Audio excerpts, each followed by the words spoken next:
Buying and selling a house, what the solicitors do. Step 1. The estate agent finds a buyer, agrees the price, then writes to the solicitors with the details.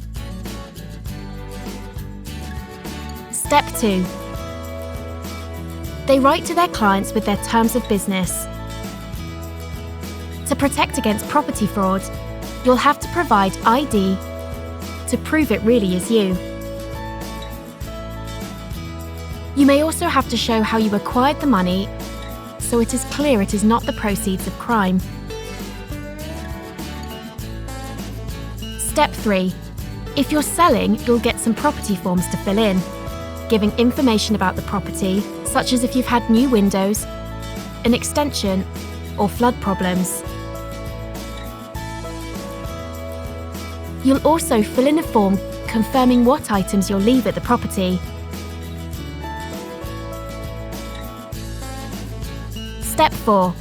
The solicitor for the seller sends a draft contract, the property forms, and a copy of the deeds to the buyer's solicitor. The deeds are usually simply downloaded from the land registry these days. Step 5. On receipt of the deeds, the buyer's solicitor will play detective, looking through the deeds and property forms and ensuring there are no discrepancies.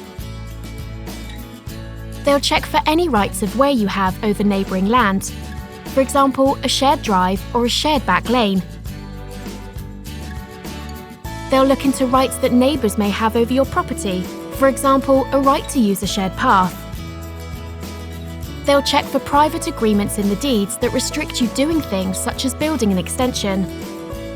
They'll also make sure the correct paperwork is in place for any new windows, electrical works, and gas installations.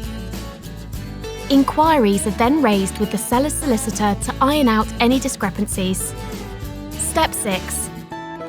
Next, there are 3 usual searches carried out by the solicitor.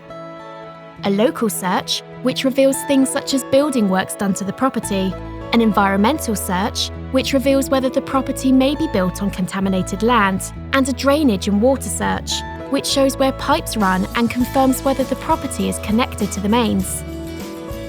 Step 7. The seller replies to inquiries. Then the buyer's solicitor sends a report to the buyers, explaining the deeds and the paperwork. The buyers then sign the contract in readiness for exchange of contracts. Step 8. The moving date is agreed, called the completion date, and the solicitors call each other and exchange contracts. At this point, no one can back out. Step 9.